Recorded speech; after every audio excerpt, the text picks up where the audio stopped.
Good afternoon, book clubbers. Good to have your company. Hello, we are televisually broadcasting. That's Maria Wojciechowska-Kaneda there and me, Russell Prue. We are hosting this charabang ourselves today, and it's an amazing show we have planned for you. It's a brilliant format. If you are new to the show, and I think we've got lots of new listeners with us today, hello, welcome. Thank you so much indeed for joining us. We are videocasting. We don't always videocast because we are a radio station, but we're just getting into some live YouTube TV as well, and we'll make everything available for you again afterwards. We'd love for you to communicate with us, and you can do that in a variety of ways, folks. On the show page, we have something called Padlets. They're little post-it note utilities. You don't need to register. It's easy peasy. We just need your first name and a bit of text on there, and we'll read those questions out live onto the show. If you want to shout out or a mention to mum, a carer, a dad, a teacher, someone that's been nice to you today, give us a shout out. We'd love to give you a mention live on the show. Just go to learnradio.net/Peter Bentley, or click on Next Live Show at the top of the page, or click on the book club. I think that's about all the ways you can do it. We've also got a text number, just looking across, nothing on the text yet, 07860 26 400. If you'd like to drop us a text, we'd love to hear from you. And of course, our email, as ever, is learnradiolive@gmail.com. Wow, Maria, how's your week been? It's been fabulous. It's Wednesday already. The sun is shining. We did some jellyfish yesterday. I'm really enjoying the week. Wow, jellyfish. That's not the eating kind, is it? No, that is in fact the eating kind, but not the eating kind. So it's not my kind of jelly, but it was a lovely show. Loved it. Folks, if you want to catch any of our shows, that's a very, very interesting televisual feast. Just go to the website and click on any of our weekly, daily shows. Everything's at 3:30 as well. And we've adopted a new format this week.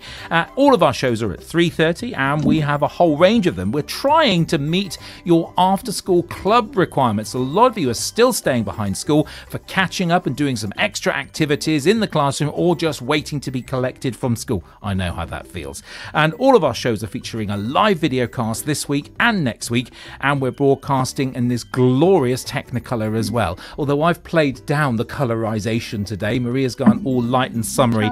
It is jolly hot in the studio today. What do we do on Mondays, Maria? Oh, Mondays is a fabulous show. On Mondays at 3:30, we have our brand new radio club for budding broadcasters of all ages. We'll include operational instructions as well as techniques for broadcasting, and introducing guests and handing over. You don't need radio equipment to enjoy this club. You might be interested in podcasting, and we'll cover show editing too. That's Mondays, 3:30 p.m. for an hour. learnradio.net/Monday. Excellent. On Tuesdays, we have our Arts Club. It's a creative learning club. We do lots of interesting things. We make things, we paint things, we draw things, we create things out of lavatory paper rolls, and we do lots of really interesting artwork. Everything is on the show page. Go to learnradio.net/Tuesday to find out more about that. Tell us more about the book club, Maria. Oh, the book club is wonderful. Wednesdays, it's our reading and writing club. Each week, excuse me, at 3:30 p.m. we have an author reading on the show live and ready to take your questions from our show page, as well as a writing challenge and word-based tasks that we'll set on the show. That's learnradio.net/Wednesdays. Thursdays is one of my particular favourite. Russell, what's on then? Well, it's getting a whole facelift to it. We're doing yoga, and this week we're going to be stretching, and it's going to be really quite visual. Oh yes, Maria's got all of that. I'm new. I'm a yoga novice, I have to say. But Leslie Collinson, our resident yoga coach, who has been just radio based until this Thursday. That's tomorrow. We are doing everything live on screen to be able to enjoy a bit of yoga. This is to help you relax, chill out, stretch, and reconnect with yourself. Some great breathing exercises in there. That session is suitable for ages 3 upwards. I have to say, you don't have to be a certain age to do that. It's absolutely brilliant. What do we do on Fridays, Maria? Fridays is the Disco Dance Dedication Show. It's a non-stop disco dance music show. We can shout you out the show, mention your friends, your school, your teachers, your family, just anybody. Just write your messages and your music requests on our show page anytime in the week before the show. learnradio.net/Friday. wonderful, as easy isn't as it? that. It is as easy as that. And we've got a request in already. Thank you so much indeed. Something from the Kilgores. Hello. Yes, I will play that song that you've asked for Mummy Kilgore. Thank you so much. If you want to, just get in contact. Text, email, send a pigeon, whatever you like. Right on the chalkboard, whatever you like indeed. Right, on to today's show page. Everything is up and running. Just had a quick glance across. It looks good to me. Thank you so much indeed. Folks have already started writing on the show page. Liv, thank you so much. Good to hear from you. This is our after school book club, and this week we have Peter Bentley. He's written some really cracking books, and he's so incredibly entertaining. We had him on the show a little while ago, and he is here to talk about his latest title, The King's Birthday Suit. There's a lot of royal nakedness in that. We will have to do a warning, I have to say. There's a lot of royal stories at the moment, and I did tweet that out just to see if we caught someone's attention just on that as well. So some royal nakedness in today's show, I have to say. Everything is on the show page, learnradio.net/Peter Bentley. That's where you need to go. And if you want to connect with Peter on Twitter, it's a really worthwhile activity at Peter Bentley, Bently. And we are really thrilled to have him with us on the show. The book was published on the 29th of April, so a recent title as well. And we love this one, didn't we, Maria? I just thought it was so funny. Laughed all the way through. I particularly like the end papers, and I've only recently understood what end papers are. So they're at the front of the book and at the back of the book, and they've got some wonderful newspaper headlines. I mean, they are just a hoot. They're just fabulous. Very clever indeed. There's a lot of royal nakedness on those end papers, I have to say. In fact, end papers have just taken on an entirely new meaning as well. Now, Peter will find that ever so amusing because he's that kind of a funny chap, and I'm just so pleased to be able to bring him out on to the show as well. Peter, welcome to the show. Thank you so much indeed for joining us. Thank you, Peter Bentley, ladies and gentlemen. My goodness, you've just written so many great stuff as well. If you want to connect with Peter on his website, he is peterbentley.com. That's peterbentley.com. You can book him, find out a range of stuff. We've also got a link to a book publishing site on our show page, so make it easy peasy for you to go and buy a copy of this fabulous book. It's absolutely loved it. Now, Peter was with us back in September. You came to read Octopus Shocktopus. Now, that was because Maria basically nagged us until she really was your advocate in the studio, nagged us until we managed to get hold of you and get you on the show. She absolutely loved it. I loved it too as well. On the house, the octopus was. I absolutely loved that as well. If you want to listen or watch that again, just go and find that show on the show page. You can just go and search up Peter Bentley and you'll find him on there as well. It's amazing. We're really, really pleased to have you. So welcome to the show, Peter, and thank you so much for joining us. Maria has our first question for you. Thank you very much, Russell. Now, Hello, Peter, hi, it's so wonderful to see you. It's just wonderful. You're my hero. Now, we'd like to ask you, thank you. We'd like to ask you, what made you want to write The King's Birthday Suit? Well, that's a very good question. Well, it started off, actually, my wife was reading her old collection of Hans Andersen tales, and she came across one story and said, this will make a very good rhymed picture book. And it wasn't The Emperor's New Clothes, but it was another one, which is going to end up being the book in this series. But I started looking through the stories and thinking, what else would make a funny story? And the Emperor's New Clothes struck me as being the obvious one because it's got a very funny ending. And so I started to write my own version of it in rhyme, as I like to do. And I thought I acknowledge it's a version of a Hans Christian Andersen story, but I called it something else. I just thought The King's Birthday Suit was a nice sort of slightly cheeky title for those who get the gag, and it's fine for those who don't. So there you are. That's ended up being the first book in this. Well, hopefully a series. So there will be more to come. Yeah.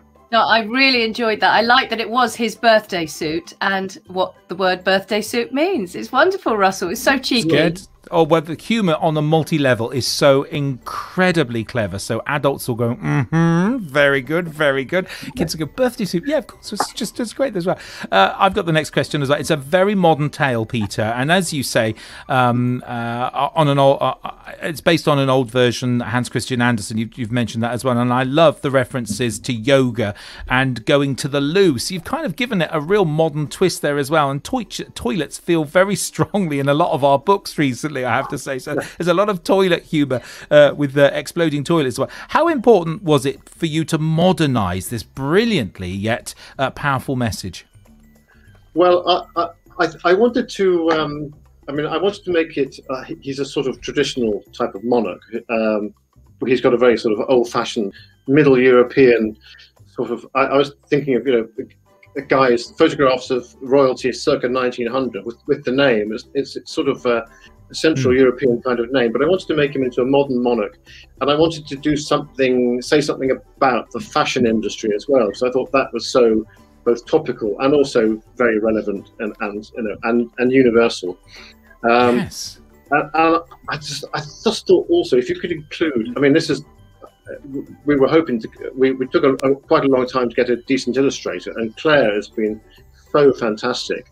Because what I was hoping for was that she would really go to town on the clothes and have a range of outfits that could be from almost any time, and like the most outrageous things you see on the catwalk now. And she's done that absolutely amazingly. So she's also sneaked in a couple of cheeky portraits of actual fashion designers in a couple of the spreads. Very clever. So I wanted it to be like a sort of a tabloid monarchy, if you like, of the modern kind. I loved it. Yeah, exactly. Maybe more like the Monaco people or the Luxembourg people rather than our own lot. But I just thought I could make it modern and relevant as well as having a king at the middle of it.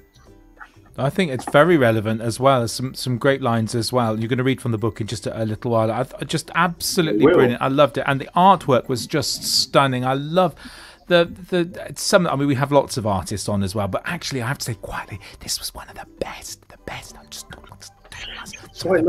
best artwork, the best.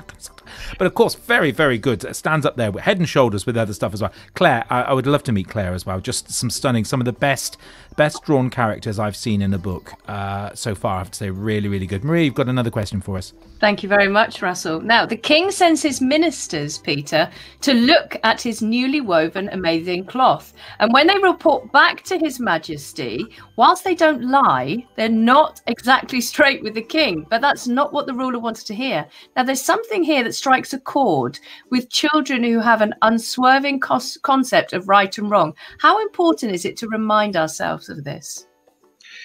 Oh, that's a very good question. Well, of course, yes, that's another theme of the thing is deceit, and of course these ministers come back and they are like the ministers of the old TV program, Yes Minister. They're well practiced in the art of telling the king what he wants to hear. So, as you say, they don't exactly lie, but they use words that also don't lie, but also don't tell the truth.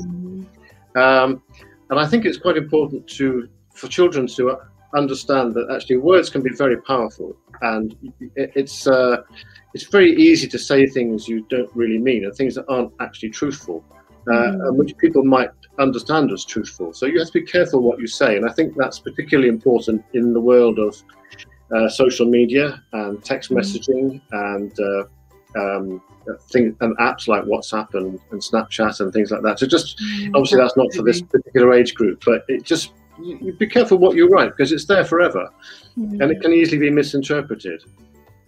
Absolutely. So it's a really interesting point, Peter, as well, because you can elicit a little bit of philosophy for children as well, philosophy with children, to find out, should they have, in inverted commas, lied? Should they have done something else? What would you have done? I would have asked my class, what would you have done if you were, faced with this kind of situation? But we'll be coming to that later on, Russell, won't we? We will indeed. But of course, they're ministers, aren't they? For goodness sake, what can you expect? I mean, you might as well set the tone at this age for them, get them ready for I was listening to PMQs today. Honestly, really, it's just another.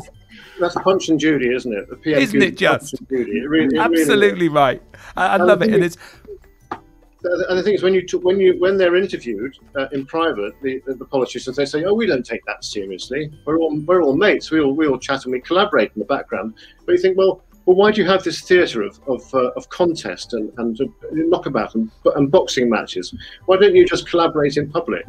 Because that's really how most people operate, isn't it? It's what we'd like. I think there's a turning point. That's what we like. It's what we like. It's what I ordered. It's what I ordered, and I've not got what I want. My money back, Peter, because it's not what I've ordered. That's not what I ordered, I have to say. Now, I know. Now, you're very kind. We got to the point of the show where we'd love to hear and see you read from the book, because it's just a stunning title. And folks, if you've not seen the artwork here, you're in for such a treat. It is absolutely gorgeous. You need to get your hands on this book. There is no question about it. It's the most highly recommended. I think both Maria and I, absolutely gorgeous book as well. It's so fabulously illustrated. You're going to want these pictures up on your wall in the class. The characters are just stunning, and I love every page. It speaks volumes to us as well.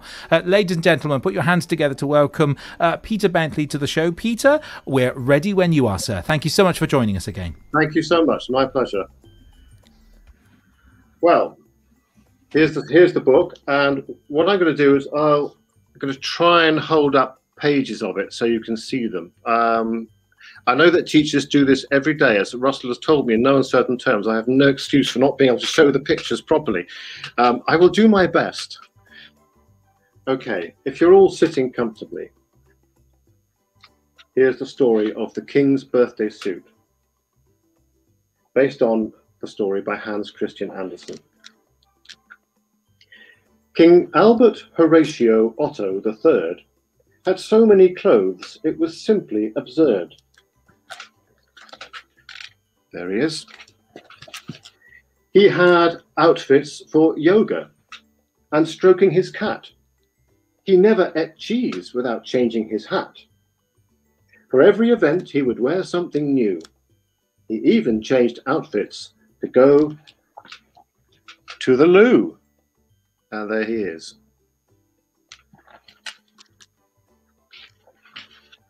It'll soon be my birthday, the king said one day.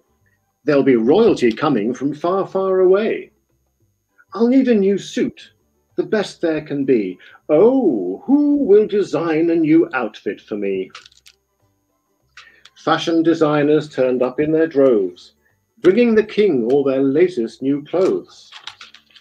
And there they are, all turning up.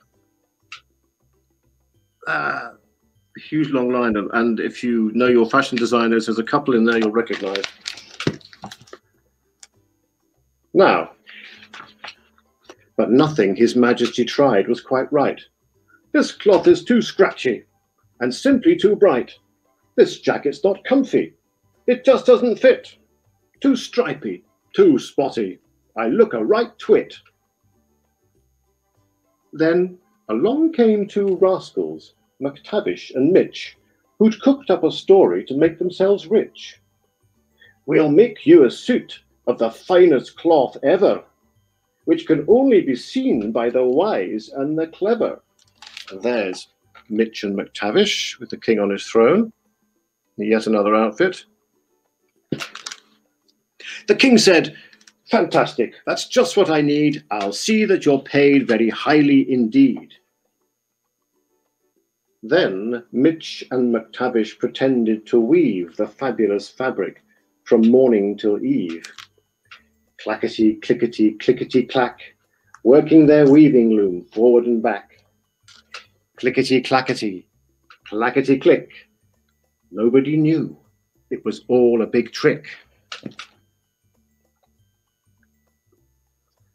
A day or two later, while changing for tea, the king had a thought with a chuckle of glee. My ministers think they're a pretty smart lot. We'll find out who's clever like me and who's not. He ordered his ministers, please go and see my amazing new cloth and describe it to me. But the ministers entered the room in dismay. They couldn't see anything. What would they say? There they are.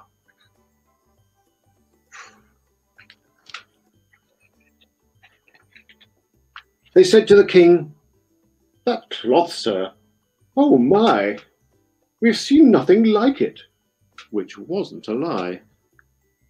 We just can't describe it, they said, which was true, It's quite unbelievable.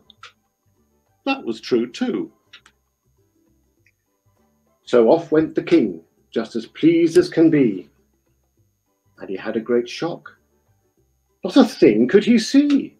But he said, "Why, this cloth is amazing, dear fellows. It's as light as a feather. And I love all those yellows." And there's the king, pretending to see the fabric. Well, Mitch and McTavish then took out a tape to measure the king for his clothes. What a shape! Next, they pretended to cut out the suit. Snip went their scissors. Snip, snip! What a hoot! At last, with their needles, McTavish and Mitch sat on the table pretending to stitch. "Your suit," said McTavish, "will fit like a dream." "You look quite astounding," said Mitch. What a scream.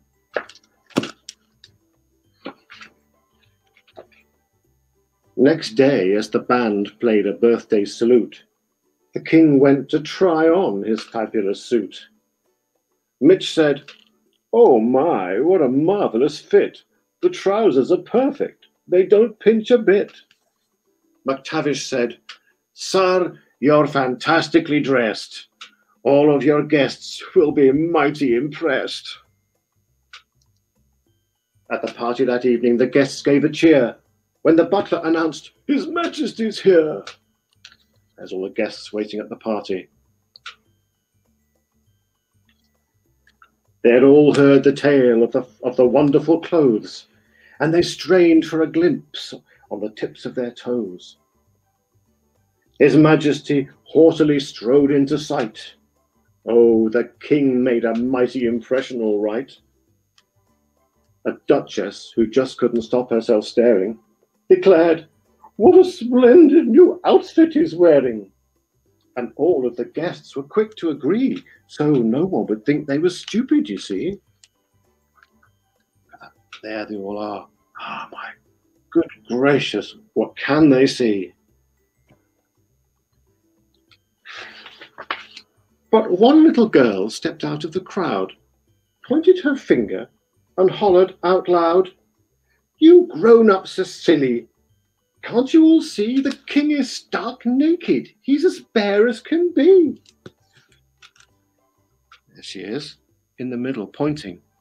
She started to giggle. The others did too. And the king turned bright red, for he knew it was true. He turned and marched off the same way he had come, as everyone laughed at the royal bare bum. The end. I'm still laughing at bum. I love it. I just love it.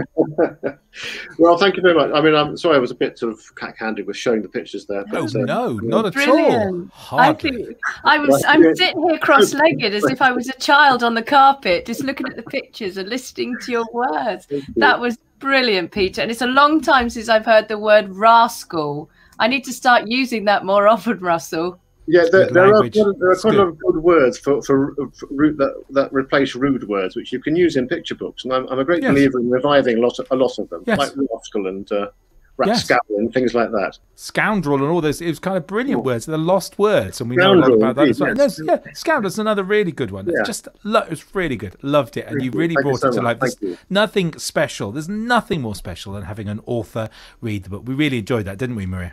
Oh, we did. I had to mute my mic because I was chuckling all the way through. It's just brilliant. Thank you so much. Thank you. Now, listeners, we're back after this, folks, to chat more about this amazing book, The King's Birthday Suit. And if you'd like to comment or ask Peter a question about the book, then you've got a few moments to write on our show Padlet. Just head to learnradio.net/Peter Bentley. No E. Remember the no E. To find today's show page and pop us a message on the Padlet, just click on that pink circle with the plus, put your first name in the top box and your question or comment below. And when you're happy with the text, just click on the background and we'll approve it. You're listening to Maria and Russell. This is the After School Book Club on LearnRadio.net. It so is, folks. It's 1 minute to 4. We just couldn't resist that, Peter. That was just perfect as well. Original version, 1960 something or other. Really, really good. Love that. Thank you so much for getting in contact, folks. The Paddler is open, and we've got some remarks as well. Maria, what do we have already? Thank you very much, Russell. So Simon has got in touch. Good afternoon, Simon. Simon says, hello, Simon here. Looking forward to another great author interview today. I haven't seen this one yet. I'll be interested to hear what you have to say about the appropriate age for this one. I wonder, Peter, if you could let us know, what's the appropriate age for this book? Appropriate age? Well, I think it's, it's not really that rude, to be honest. No. I would say 4 to 7, basically, up to 7, I think, or beyond, in fact. Yes, we always think beyond. We always think beyond because there's so much in there. You can look at, there's so much. We're talking about, philosophy for children, and we'll talk about that in some more detail as we go through the show. But I think it's, wholly appropriate to throw that. And you could. Also, there are things that older children will get that younger children won't. Oh, yes. Yes. But that's always the same with any picture book. Some picture books are definitely for like 5 to 7 rather than 3 to 5, say. I would say 4. I would say year 1 upwards, really, or reception up. Well, reception upwards, anyone that can hold the book can enjoy it. I have to say, really, Absolutely, if you can hold the book, you can enjoy it as well. It's always a good philosophy of ours. Simon, thank you so much indeed. Thank you very much. Coming on to the question paddler as well. So Lola's been in contact, and she says, "Why did you choose a cat as the king's pet and not a doggy?" Oh, well, I have to say, the decision to have a cat was Claire's decision, and I think she's got a cat of her own. And I have done lots and lots of books about doggies, and I love doggies very much. I've got 2 books about dogs coming out this year, in fact. So I suppose we had to make a choice, and I think because Claire's got a cat of her own, she thought she would put a cat in it. I hope you don't mind too much. I like cats and dogs. We have a cat that visits. And as you say, you've done a lot of dogs' bottoms, so it's okay really to using another of your previous books. So it's kind of makes a lot of sense there. Maria, what else do we have on the Padlet there for Peter? Thank you very much, Russell. So Jamie's got in touch. Hi, Jamie. He says, "Do you have as many clothes as the king? And what is your favourite outfit?" Good question. Very good question. Well, the first one's easy. No, I don't. I wear the same outfit for brushing my teeth as I wear for having lunch. And, sometimes I wear my pajamas to brush my teeth. Sometimes I change if I do yoga as well. But no, I probably have about 1% of the clothes that the king has. And the second question, what's my favourite outfit? Well, there's so many brilliant outfits in this. I'm tempted to say my favourite one is the last one he wears or doesn't wear, but I think I like his Elvis outfit best of all, because Elvis is the king, and I like the gag as well. It's very funny. I've just got that now. I'm a very slow penny dropper. Well, it's either Elvis or Evel Knievel. I wasn't sure. I thought, yes, you could be a motorcycle stunt cyclist kind of thing, because you've got that kind of the flares and everything, those wheels of burning flames. Yes, that's it. Just to the left, you're right a bit. Oh, that's good. That's it there. Hold it there. Yes, that's it there. The flares. Yeah. Look at those flares, Maria. And look at the clue is in the belt as well, I think. It is the buckle. You see, look, that's very Elvis, isn't it? Love it. Very funny. Very funny indeed. I hope we answered that for you as well. Jamie, really good question as well. Liv's been in touch. Thank you so much, Peter. Liv says, when is the king's birthday and what's the cat's name? Fantastic. Well, I think the king's birthday would have to be my birthday, really, wouldn't it? Which is the 29th of December. So he's got a kind of Christmas birthday. He could have, he could be like our Queen, and he could have a real birthday, which is the 29th of December, and an official birthday, which is in a nice summery sunny time of the year, like like for example today. What is it? The 9th of June. 9th of June. There we go. That'll do. Yeah. Wow, amazing. And what was the cat's name? Got a name for the cat? Good. Well, I actually, while we were on air, but not me personally, I tweeted Claire, the illustrator, and said, Oh, wow. I asked her what's the cat's name, and she said, "Good question. What about Romeo or Kanye or Gucci? Let's remember the king will have named him, so it's bound to be ridiculous." So I actually thought maybe, I don't know if your listeners are interested, they could have a go at guessing the cat's name, and I love the idea. And they can send the ideas to you two, and you can send them on to me. And the one that Claire and I like best will get a free signed copy of the book. How about that? Wonderful. Peter, thank you so much. Whoa, that's a good one. Okay, so recap that again, Maria. Just recap that again for me. What do we want from our listeners? Name the cat. Think of the most fabulous name you could have for this cat, and let us know. And then Peter and Claire are going to choose, and you can win a signed copy of the book, The King's Birthday. So, I can just imagine the cat's got a very regal, wonderful name, unusual. Or has it got a little cheeky, naughty name? What could it be? I know it could be anything, couldn't it? It could be Tiddles.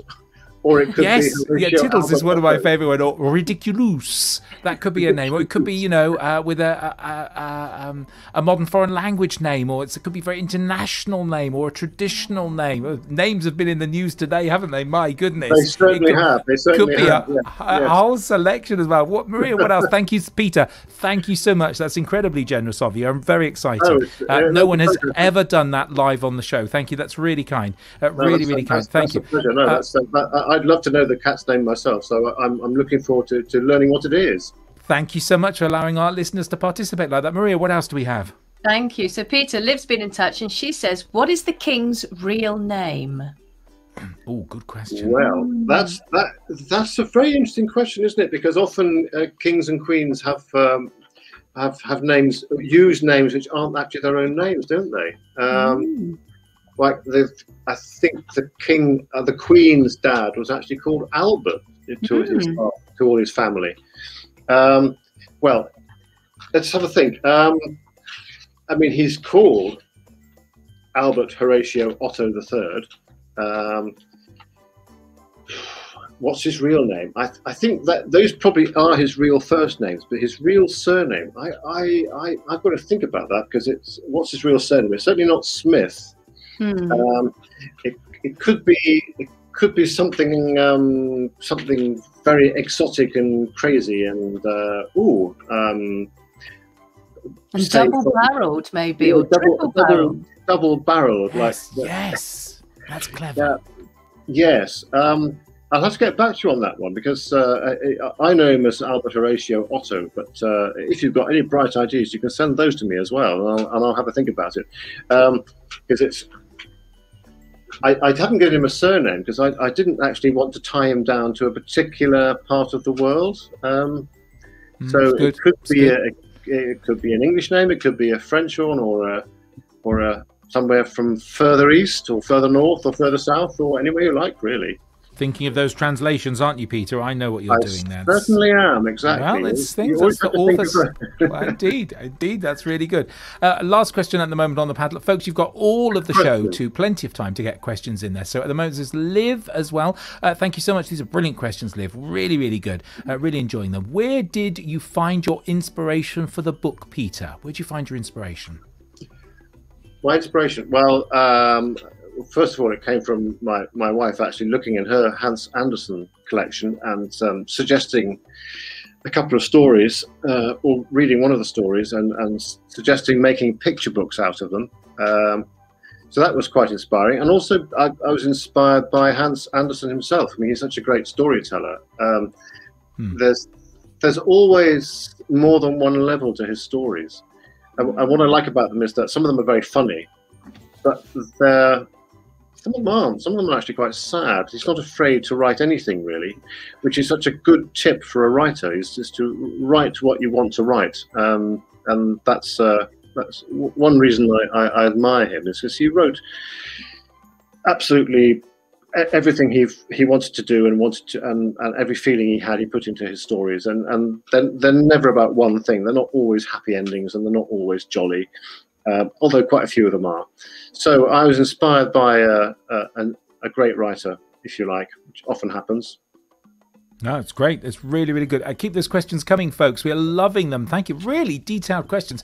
Our audience are really on point as well. Now, I know you messaged Claire, and I hope that she might well be listening and enjoying us as well. And if she are, oh dear me, if she is, I know, please, honestly, I've gone all in king speak now. I've gone, oh, she are. It's a West Country all of a sudden. I'm so sorry. Right. So it's Russell here. I've got the next question. Thank you. So the artwork is simply stunning. I'm absolutely bowled over with it, as when the illustrator Claire Powell has drawn some truly outstanding characters in the book there, Peter. I love it. The colorization and the stylation are just absolutely superb. And I wonder what you can tell us about your collaboration with Claire. I think that I've just texted her was a bit of a clue for me, really, in that, because that, you know, some people have, some of our guests, our author guests, have had no contact at all with the illustrator. We thought that that was the norm, but it's now beginning not to be, and I suspect you have quite a close relationship with her. Well, it does vary. I mean, quite often you'll end up, I'll write a text, it'll go to a publisher, and the publisher will suggest an illustrator, and the illustrator will work on it, and we might have no direct contact until the next publisher party or whatever, or lunch or something, or sometimes until the book has been published. But quite often there's a lot of to and fro, because obviously the illustrator does sketches, and they come back to the publisher, and they come back to me, and we all look at them and we make changes. And then when everyone's happy, the illustrator then does the coloring in, if you like, the final drawings. So it's a big collaboration. And just occasionally you come across, well, I've been very fortunate to work with illustrators who have such a sharp sense of, first of all, illustration, brilliant illustrators, in terms of their craft, but also such a good sense of humour. And Claire and I really clicked in terms of the sense of humour. And she's put in lots of details that weren't in my text. My text is the words that I read. And what I like about how she works is that she will put in like little stories. Like if you look at the cat throughout the story that someone picked up on, it's having a little adventure of its own, which I haven't written, but that's a visual adventure. So if you're working with an illustrator of that caliber, then you do tend to, and you get on, then you do tend to have more communication with them.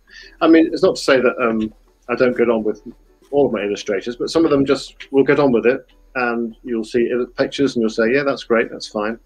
And they'll take it from there. But with others, there's more of a sort of interaction that's very creative. And actually, Good with answer. this, Good answer. actually with this story, I wrote it a few years ago. Actually, I mean a handful of years ago. And Claire wasn't the very first illustrator we tried.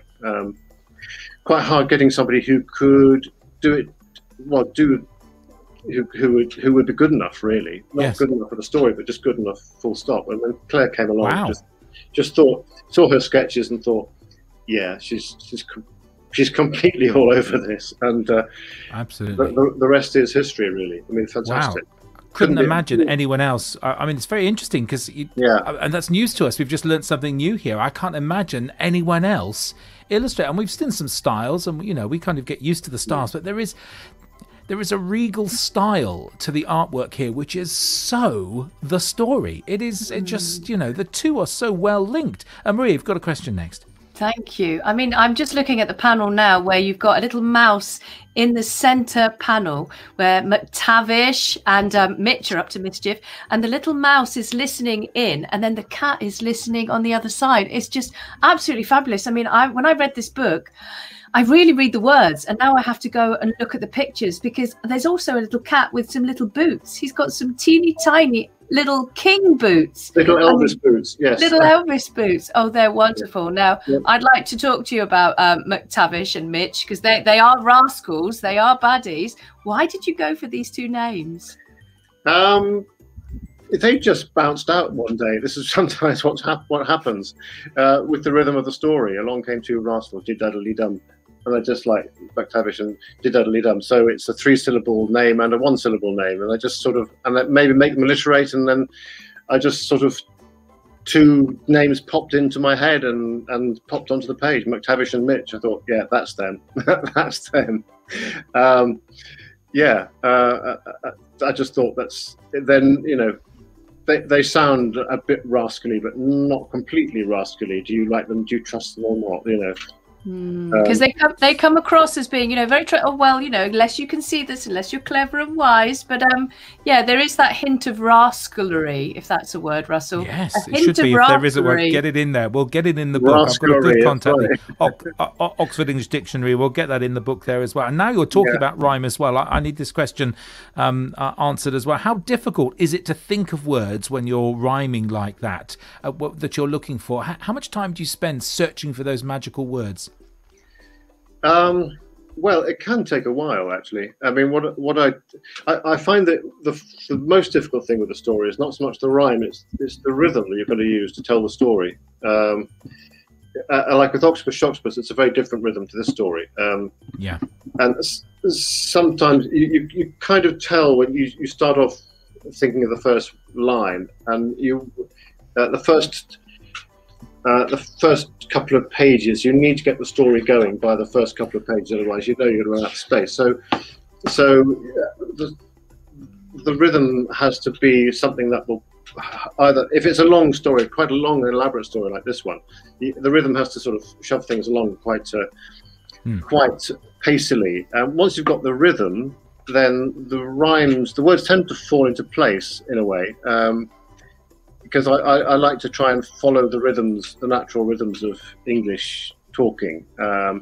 So sometimes certain words just won't fit or won't work.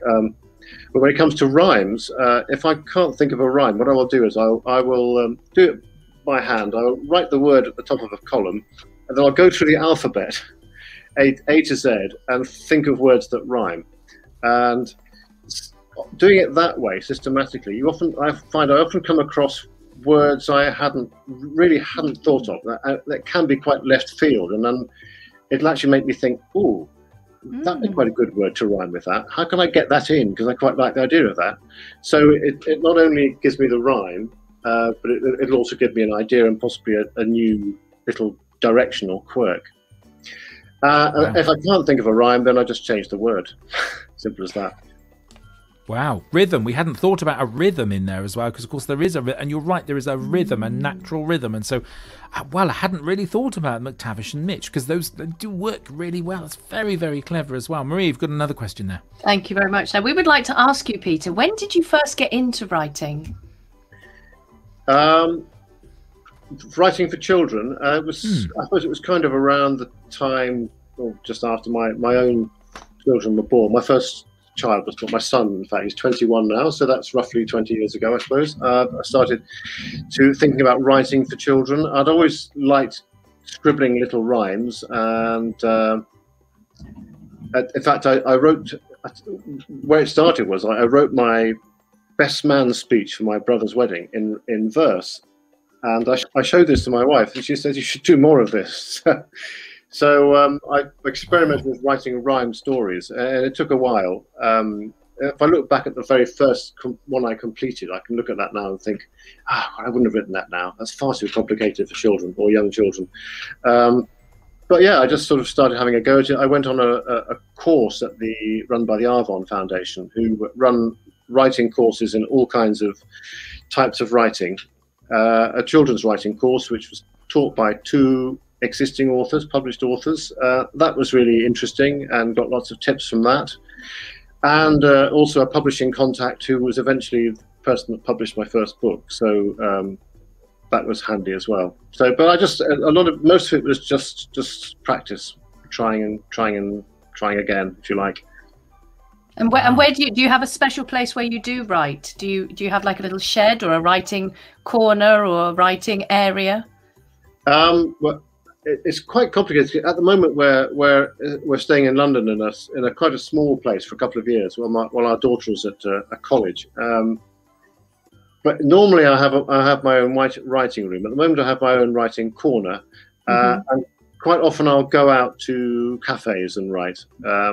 And find a quiet corner there, somewhere not too quiet where I feel conspicuous, and somewhere not too noisy. I know the kind of place I mean. It's quite hard to describe, really.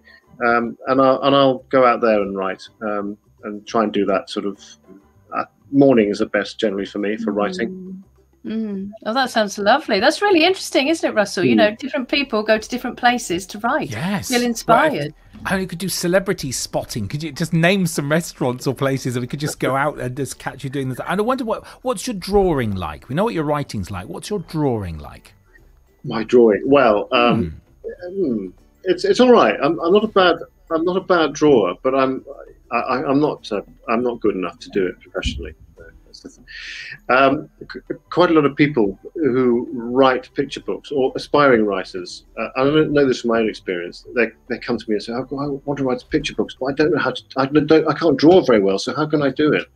And I have to say to them, "Look, don't worry about the pictures. If you want to write stories, then write stories, and publishers will find you an illustrator, because they know hundreds of them, and the art schools produce new ones every year, and there are so many brilliant illustrators out there. There aren't enough writers for them, really, to be honest.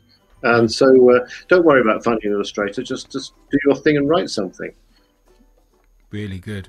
Great answer. Folks, we have got more time, still some more time on the show, and we'd love to get some more questions from you as well. I could play another music track as well. I couldn't escape this one. Peter is staying with us to take more of your questions. Really thrilling, and we've got some more coming up now. So do write on the show page. It's easy peasy. Just go to learnradio.net/Peter Bentley, or click on our book club title at the top of the page. And whilst you think of some more questions, here is a cracking song from Katy Perry. Oh, thank you very much, listeners. You've tuned into the After School Book Club. It is now 24 minutes past 4, and we're joined by the fabulous Peter Bentley. Now, Peter, can we ask you, what's next for you? Can you secretly tell us what you're working on right now? You can trust us. We won't tell anyone. Okay. What I'm working on right now, well, Claire is actually, as we speak, working on another tale that in this Anderson-based series, which is the one I mentioned earlier. It's called, the Anderson story is called The Leaping Match. Ooh. And it's about a frog and a grasshopper and a flea who all arguing about which can jump the highest, and they go to the king to let the king decide. It's a different king this time, but it's the same kind of slightly absurd setting. Which will be rich and royal and fabulous and brilliant. And I've seen some of Claire's colour sketches already, and it's going to be a riot. So that's the next one coming up, and it's actually what I can reveal is that the title is going to be The Royal Leapfrog. Oh, brilliant! Because it's got kings in it, it's got leaping in it, and it's got a frog in it. And will it be in rhyme as well? It'll be in rhyme, yes. It'll be in a similar vein. What I'm working on, I've also got, as I said, 2 books coming out this year, which are in final stages of completion. One's called Dogs in Disguise. The clue is in the title. And the other one is called I Am Dog, the 2 dog books I mentioned. And also Snow White in Space. That's been completed a while ago, but it's coming out later this year. Oh, that sounds fabulous, Russell. I'd like to read that. Oh, amazing. Snow White in Space. I love it. It just sounds absolutely good. Folks, we've got a click-through purchase option on the show page there, and we've got a direct click link through that rocket ship books. Just there's a trip hazard waiting to be happened there as well. One of our favourite booksellers as well. Just go straight to their page, click on there as well. This is the title you're going to want to love and love and love. Make a lovely gift as well. learnradio.net/Peter Bentley if you want to do that. We'll also publish the audio and the video on YouTube after this as well. It's just absolutely stunning. Maria, can you just walk us through our writing challenge for today's book club show? Yes, thank you very much. So our writing challenge this week is for our listeners to write a story about how this theme might play out today, with the story centered around Her Majesty's Outfitters. Now, to help you get started, Russell has created a Padlet for your ideas, for you to share your thinking on the page and start collecting some ideas. Now, we call this a mood board. We want you to pop anything that comes into your mind about a story here. Put your first name only in the top box of the Padlet. Post-it note and your ideas below, and then click on the background and we'll read and approve it and share after this. And also, if you'd be interested in entering that competition, the After School Book Club competition to win Peter Bentley's book, on the Padlet, just paste into the Padlet, what do you think the cat's fabulously regal name is? That would be wonderful. It's got to be good. Double-powered, triple-barreled names are welcome, I have to say. Names in modern foreign languages, perfectly, or old languages, perfectly acceptable. Something really, really interesting. Now, what I wanted to do, folks, is just run through some further ideas, some more writing prompts and challenges from you. After you've finished your mood board, you might like to get into your story, and there's a story submission tool at the bottom of the page. Just write us something, and we'll read that out on next week's show. So, Maria, what have we got for further writing opportunities here on this theme? These are fabulous. You could have a WhatsApp message from the outfitters to the supplier asking about something to do with the recent order they've just had from the Queen. And you can post a reply if you want to and use emojis or design your own emojis. That sounds fun. Love to do that. Now, what about if you like interviewing, Russell? Well, you could interview the spokesperson for the outfitters about the commission that they've just taken from Her Majesty the Queen. Remember the stories about Her Majesty the Queen's outfitters. You could find out how excited they are to have this business and what they want to tell everyone without giving too much away. What about our art lovers, Maria? Yeah, so you could draw and write. You could make a plan of the outfitter's works room. What might you find in there? What things could an outfitter need to store to allow them to make clothes? Design a workbench and write a note explaining what everything is. That sounds wonderful. Little pair of scissors as well to cut your fabric. And you could do some designing, Russell. I love that, as well as you could design a wall display or a very posh, expensive window display for your clothes shop. So you could lay it out with some clothes, merely design it up and everything. And that's really, really creative and arty.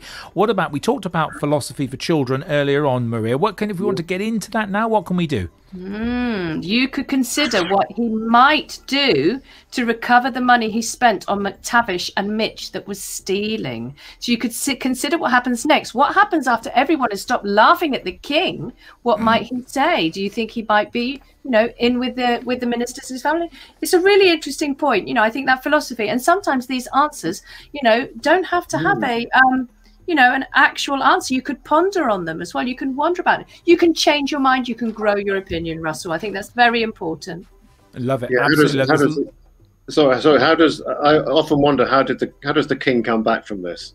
The whole country's laughed at him. Well, with underwear, I would hope, really. Hopefully with underwear to start with, yeah. With pants, yes, because that sash is going to ride up with wear, isn't it, really? Certainly is. It's going to be a difficult thing as well. Folks, we'd like to thank Peter very, very, very much for that was a stunning reading, and we absolutely loved the book. It's absolutely stunning. Don't forget the click-through purchase, folks, on the website there. Peter, that was just amazing. You have not failed to delight again. We loved the Shocktopus Octopus, and this is another planet. I loved it. Absolutely loved it. And please pass on our congratulations to Claire. That I hope she's listening as well, because we just haven't gushed enough, Claire. It's stunning. It is stunning. This you should be published, Claire. Your drawing should be in a book, Claire. They should. I mean, I was thinking this could so easily be a children's cartoon as well. I'd love to see those images digitalized and put into a story. They are stunning. That is Disney standard artwork. I loved it. Absolutely loved it as well. Folks, thank you so much indeed for joining us. We've really enjoyed this. Maria, who have we got with us next week? Thank you, Russell. So next week we'll be joined by Helen and Thomas Doherty, and it's another author and illustrator show, and we'll be video casting again, and the title is called The Screen Thief, and it's published on the 3rd of June of this year. So the show page is already up. It's learnradio.net/Doherty. Very excited. The Screen Thief. I can just imagine what's going to happen. Poof. Bit of more stealing going on. I think I know. Not that we're sending any messages with this show, folks, at all, but there's a lot of stealing going on as well. Thanks very much indeed for listening. We'll get this up again just as quickly as possible. If you enjoyed the show and you'd like to show your appreciation, there is a donation button at the bottom of the page. We are entirely self-funded, and we'd love some help with our costs. And if you can give us a few pounds or a few pence, there's a button at the bottom of the page. Thank you so much indeed. We really appreciate anything you give us as well. Now, I bought a very special piece of music that we've actually almost run out of time to play on the show. But what I'm going to do is just play it now on the way out because it's fabulous. You're going to love the music as well. But I'd like to say thank you so much indeed, Peter. I've really enjoyed you. I hope you've enjoyed yourself today on the show. I certainly have. Well, thank you so much for having me on again. And it's been a great pleasure, as before. And I look forward to the next time. Who knows? That's really good. Well, who knows anything? Some more bottoms, please, on the show. There's not enough bottoms on the show. I'm going to play out to this one. This is the "Are You Being Served" music, which I thought was just perfect for the kind of workroom and what we're trying to do as well. I'm going to play this out after we close the show to enjoy us. Oh, indeed. Well, it's still doing current on my television, I have to say. It's like my television was kind of stuck in the 1970s. It's a cracking sitcom and well worth a look, folks, if you wanted it. Until next week, it's goodbye from her. And it's goodbye from him.